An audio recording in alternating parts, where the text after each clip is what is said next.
दोस्तों, आज मैं फिर आप लोगों के साथ यहाँ पे डिस्कस करने जा रहा हूँ। तो फाइनली कंप्लीट प्रोसेस आ चुका है। जो भी हायर पेंशन के लिए अप्लाई करना चाहते हैं वह यहाँ पे आकर के कंप्लीट वीडियो देख लीजिए, और मैं आपको स्टेप बाय स्टेप यहाँ पे गाइड करना चाह रहा हूँ कि किस प्रकार से आप ये फॉर्म को कंप्लीट फिलअप करेंगे और अप्लाई करेंगे। जो भी हायर पेंशन के लिए अप्लाई करना चाहते हैं और वह एम्प्लॉई जो 1 सितंबर 2014 के पहले जॉब में थे और 1 सितंबर 2014 के बाद भी वह जॉब में थे, या फिर 1 सितंबर 2014 के बाद अगर वह रिटायर भी कर चुके हैं और वह हायर पेंशन के लिए एलिजिबल हैं और वह अप्लाई करना चाहते हैं, तो इस वीडियो को आप शुरू से अंत तक देख सकते हैं और आपको यह कंप्लीट जानकारी मिल जाएगी किस प्रकार से आप फॉर्म भर सकते हैं। तो चलिए हम लोग डायरेक्ट चलते हैं पोर्टल की ओर। तो यहाँ पे आप देख सकते हैं मैं डायरेक्ट पोर्टल में आ गया हूँ। मैं यहाँ पे सर्विस में आके एम्प्लॉई को ओपन कर चुका हूँ और एम्प्लॉय में आकर के मेंबर यूएएन को यहाँ पे जैसे ही हम क्लिक करेंगे या नया पोर्टल ओपन हो जाएगा।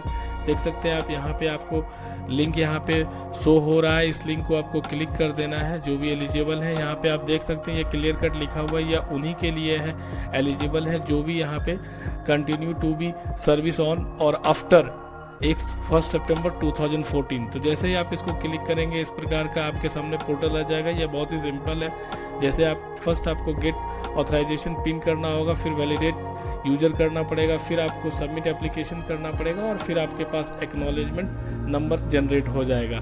तो आपको इस प्रकार से यहाँ पे पहले यूएन नंबर फिलअप करना है, फिर नेम फिलअप करना है, फिर आपको अपना डेट ऑफ बर्थ फिलअप करना है, आधार नंबर फिलअप करना है और आधार लिंक मोबाइल नंबर फिलअप करना है। फिर आपको यहाँ पे कैप्चा फिलअप कर देना है। उसके बाद यहाँ पे नीचे आ जाइए और यहाँ पे आपको यहाँ पे आई एग्री में यहाँ पे क्लिक कर देना है और उसके बाद गेट ओटीपी में आपको क्लिक कर देना है।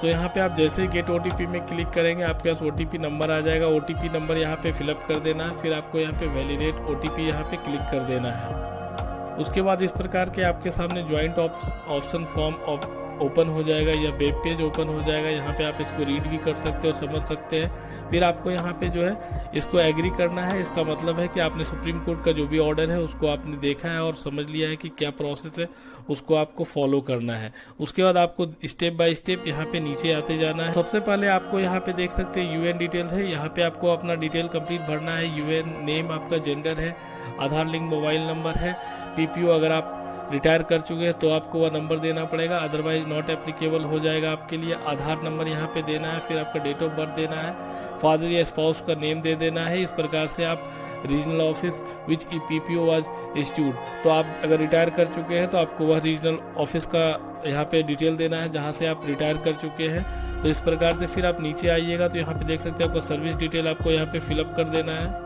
यहाँ पे आप देख सकते हैं सर्विस डिटेल में आपको अपना मेंबर आईडी देना है, फिर आपको डेट ऑफ ज्वाइनिंग और डेट ऑफ एग्जिट जो दे देना है। इस प्रकार से देख सकते हैं अगर आप एक से ज़्यादा ऑर्गेनाइजेशन में काम किए हैं तो यहाँ पे ऐड रॉक को क्लिक करते जाइएगा और न्यू ओपन होते जाएगा ऐड ऑन, और वहाँ पे आप अपना जो भी पीएफ मेंबर का आईडी है उसको दे करके डेट ऑफ ज्वाइनिंग और डेट ऑफ एग्जिट अपडेट करते जाना है। उसके बाद आप यहाँ पे मेंबर डिटेल में आ जाएंगे।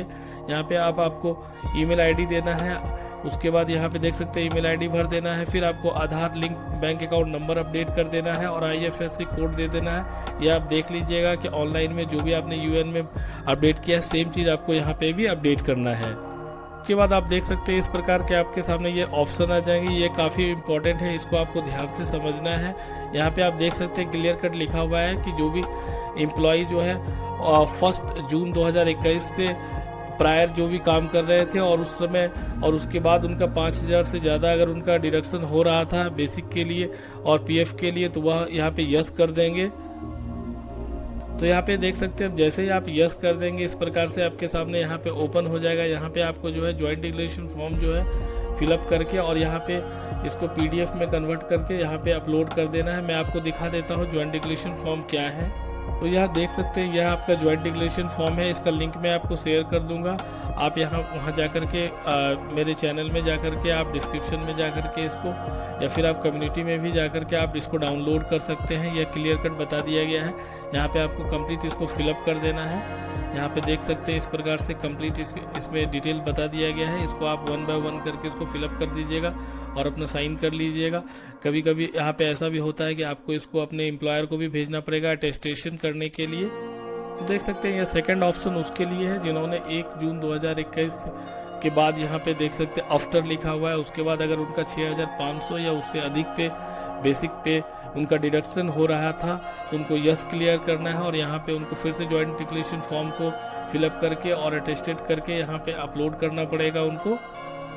अब देखिए यह जो थर्ड पॉइंट है ये क्लियर कट बता रहा है, यहाँ पे पूछ रहे हैं हम लोगों से कि जो भी आपका जो 6500 या 15,000 पे जो आपका डिडक्शन हुआ है, कंट्रीब्यूशन हुआ है, तो वह एक्चुअल सैलरी पे नहीं हुआ है। वो क्या किया है, एम्प्लॉयर ने क्या किया, उसके बाद जो भी एक्स्ट्रा अमाउंट था उनको उन्होंने ईपीएफ में फिर से ट्रांसफ़र कर दिया था। तो अब यहाँ पे वो कह रहे हैं कि अगर आपका जो भी अमाउंट बचा हुआ था ताकि एक्चुअल सैलरी पे डिडक्शन हो जाए तो उसको क्या फिर से ईपीएस में डाल सकते हैं ताकि उसके हिसाब से आपको हायर पेंशन का बेनिफिट मिल सके। तो उसी के लिए तो डेफिनेटली इसको हम लोग को यस करना ही पड़ेगा जो भी एलिजिबल थे। तो उसके लिए क्या करना पड़ेगा आपको, कुछ नहीं, जो भी आपका जो पासबुक है, पासबुक में जाना है। मैं आपको पासबुक दिखा देता हूँ पासबुक में कहाँ जाना है, और उसके बाद पासबुक का यहाँ पे फोटोकॉपी ले लीजिएगा और उसको यहाँ पे अपलोड कर दीजिएगा। मैं आपको दिखाता हूँ क्या अमाउंट यहाँ पे डाल देना है। यह एक पासबुक है, उसका जो है ये नॉन टैक्सेबल, टैक्सेबल और ये जो एम्प्लॉयर का शेयर है, इन तीनों का अमाउंट यहाँ पे देख लीजिएगा। नीचे जाइएगा और यहाँ पे आकर के देख सकते हैं एक्यूमुलेट कर लीजिएगा इन तीनों को, और इन तीनों को एक्यूमुलेट करके यानी ऐड कर लीजिएगा और ऐड करके वह अमाउंट आपको वहाँ पे अपडेट कर देना है। देख सकते हैं यहाँ पे आपको वह अमाउंट जो है यहाँ पे अपडेट कर देना है ताकि आप इस पॉइंट को जस्टिफाई कर सकते हैं।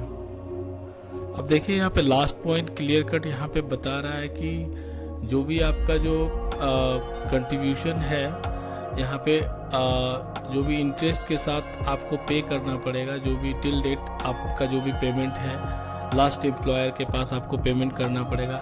इसका रीज़न यहाँ पे यह है कि जैसे यह 6,500 पे या तो आपका डिडक्ट हुआ या तो आपका 15,000 रुपये पे डिडक्ट हुआ है, लेकिन एक्चुअल सैलरी पे डिडक्ट नहीं हुआ है। और एक्चुअल सैलरी पे जितना भी डिडक्ट हुआ था अमाउंट वह ईपीएफ के अंतर्गत कंट्रीब्यूट कर दिया गया था एम्प्लॉयर की तरफ से। और अगर आपने उस अमाउंट को एज ए एडवांस निकाल लिया है, अगर आपने अभी तक नहीं निकाला है तो आपको नो का ऑप्शन सेलेक्ट करना है। अगर आपने एडवांस के रूप में निकाल लिया है या फिर लोन निकाल लिया है पीएफ के माध्यम से, तो नॉर्मली एडवांस में जो भी हम लोग निकालते हैं तो ईपीएफ एम्प्लॉयर का या फिर ईपीएफ एम्प्लॉय का अमाउंट ही डिडक्ट होता है, आपको वही आपको मिलता है। तो उसके लिए आपको यहाँ पे बताया जा रहा है कि अगर आप इस प्रकार से निकाले हैं पेमेंट, तो फिर से अगर आपको हायर पेमेंट पेंशन के लिए एलिजिबल करने के लिए अगर वह यहाँ से पैसा लेना चाहते हैं ईपीएफ ताकि आपको हायर पेंशन के बेनिफिट दे सके, तो उसके लिए आपको यह पेमेंट जो है आपको लास्ट एम्प्लॉयर को पे करना पड़ेगा, विथ इंटरेस्ट पे करना पड़ेगा। और आपको लास्ट एम्प्लॉयर जो है वह आपको यह कैलकुलेशन करके बताएंगे कि कितना पेमेंट आपको पे करना पड़ेगा। और उसके साथ आपको एक डिक्लेरेशन भी देना पड़ेगा, एक लेटर बना करके भी वो गाइड कर देंगे कि आपने इतना अमाउंट कैलकुलेशन के साथ इतना अमाउंट आपने डिपार्टमेंट को एम्प्लॉयर को दिया है और विथ इंटरेस्ट दिया है, और उसका आप स्कैन कॉपी यहाँ पे अपलोड कर देंगे और एम्प्लॉयर जो है उसको रेमिट कर देगा पीएफ डिपार्टमेंट को। हो सकता है वह एक्नॉलेजमेंट भी आप यहाँ पे अपलोड कर सकते हैं। तो इस प्रकार से मुझे लग रहा है कि सारा आपको मैंने एक्सप्लेन कर दिया है, इस प्रकार से आप कंप्लीट कर लीजिए। फिर नीचे आते हैं डिक्लेरेशन में, तो बस डिक्लेरेशन को आप एक बार पूरा कंप्लीट गो थ्रू कर लीजिएगा। और गो थ्रू करने के बाद आप यहाँ पे जो भी आपका लास्ट एम्प्लॉयर का प्लेस है उसको आप अपडेट कर दीजिएगा। आई एग्री पे क्लिक कर दीजिएगा, कैप्चा यहाँ पे अपडेट कर दीजिएगा। उसके बाद अगर आपने अभी तक कंप्लीट नहीं किया है तो आप सेव एज ड्राफ्ट कर सकते हैं, और अगर आपने कंप्लीट कर लिया है टू जेड तो आप सबमिट एप्लीकेशन पे क्लिक कर दीजिएगा।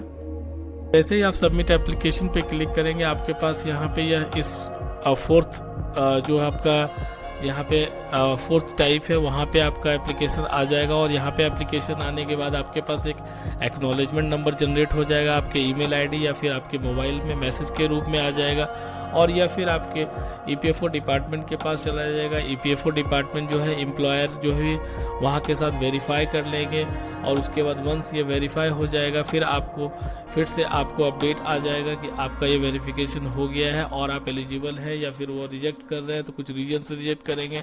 वो सारी आपको A to Z इन्फॉर्मेशन मिलता